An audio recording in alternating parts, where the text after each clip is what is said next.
Vietnam is undergoing a major transformation in how its cities manage air pollution and carbon emissions. At the heart of this effort is a groundbreaking policy to phase out gasoline-powered motorcycles. This is an ambitious move in a country where motorbikes are deeply embedded in everyday life. In this video, we will look at Vietnam's upcoming ban on fossil fuel two-wheelers and how it fits into today's global trends. We'll also explore the state of electric alternatives and the infrastructure being built to support the transition. Just a friendly reminder to hit the like button if you enjoy this video. It won't cost you anything, and I would appreciate it very much. Thanks, now let's get started. Starting in July 2026, Hanoi will implement a ban on the operation of gasoline-powered motorcycles and mopeds in the city's central districts. This is not just a sales ban, it applies to the actual use of existing vehicles. Eventually, these restrictions will be expanded to other areas of the capital and later to other cities across the country. Officials have already confirmed that future phases will target gasoline-powered cars as well. By 2045, Vietnam hopes to eliminate gas-powered two-wheelers entirely. Given that the nation currently has an estimated 72 million motorcycles on the road, this marks one of the most significant transport policy shifts in its history. Electric motorcycles and scooters are already gaining ground as alternatives. Vietnam's domestic market is led by companies like VinFast and Silex Motors. VinFast reported selling over 160,000 electric scooters as of early 2024, while Silex Motors is rapidly building out a network of battery-swapping stations to reduce charging times and increase convenience.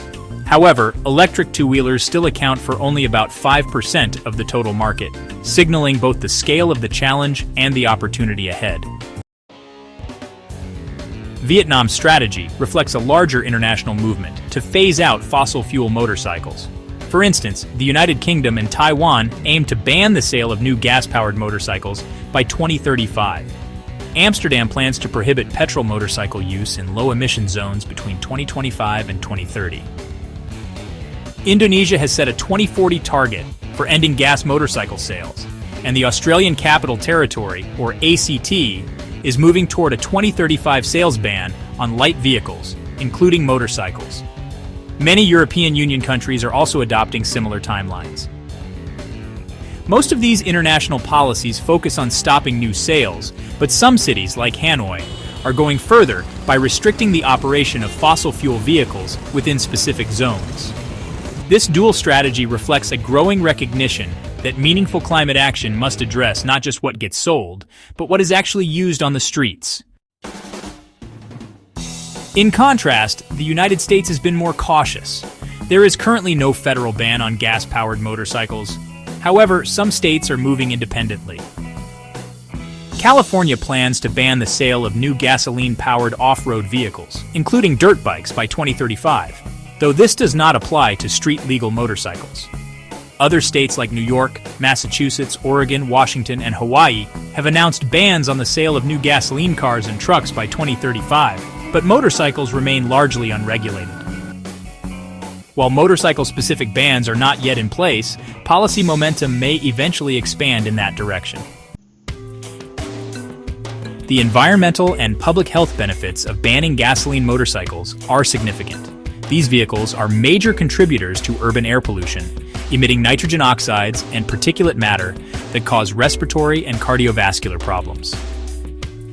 Replacing them with electric models can drastically improve air quality, especially in congested urban centers. In addition, electric motorcycles produce far less noise than their gasoline counterparts, reducing urban noise pollution and making cities more livable. Crucially, eliminating fossil fuel motorcycles also helps lower greenhouse gas emissions. This is an important step in meeting national climate goals. To support the transition, the Vietnamese government is introducing a range of incentives. They include subsidies, trade-in programs, and investments in electric vehicle infrastructure. These policies are especially important for delivery drivers, small business owners, and others who depend on motorcycles for their livelihoods. Ensuring that electric options are both affordable and accessible will be key to the ban's success. One of the most innovative solutions being deployed is battery swapping. Unlike traditional plug-in charging, battery swapping allows riders to quickly exchange a depleted battery for a fully charged one in a matter of minutes. This system is especially beneficial in densely populated cities and for high-use fleets, where downtime must be minimized. Plug-in charging remains available, but it can be inconvenient for those without private parking or access to home charging. As a result, battery swapping networks are becoming an essential part of Vietnam's electric mobility strategy.